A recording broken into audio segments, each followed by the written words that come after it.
Je suis Ernest Tindo, président de l'Organisation panafricaine de la jeunesse pour l'économie bleue, également commissaire général du Forum des jeunes africains sur l'économie bleue. Nous avons apporté notre modeste contribution, notamment sur la question de la durabilité des activités économiques et la résilience des activités économiques dans l'économie bleue, parce que nous sommes à l'ère des changements climatiques qui impactent la plupart des activités qui se mènent dans l'environnement marin et côtier.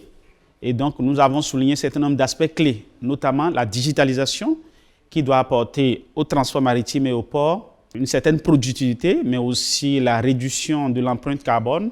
Et cela aussi a un impact positif sur l'emploi des jeunes parce qu'il y a un certain nombre de métiers qui se développent avec le numérique et nous avons encouragé que ces aspects soient pris en compte dans ce pacte pour une économie bleue durable.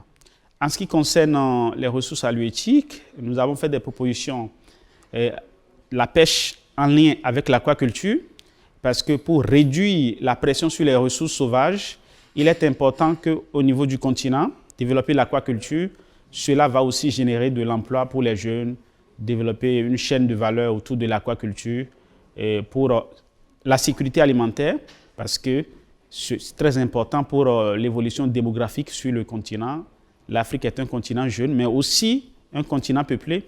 Et cette croissance démographique va continuer jusqu'à 2,5 milliards d'ici 2050. Donc, il est très important que l'économie bleue puisse assurer la sécurité alimentaire pour nos populations. Nous avons mis l'accent sur le partenariat public-privé, mais aussi le partenariat entre les OSCE et le secteur privé. Quelques exemples de partenariats déjà sur le continent, comme ce que l'OPGEB, que nous avons l'honneur de présider.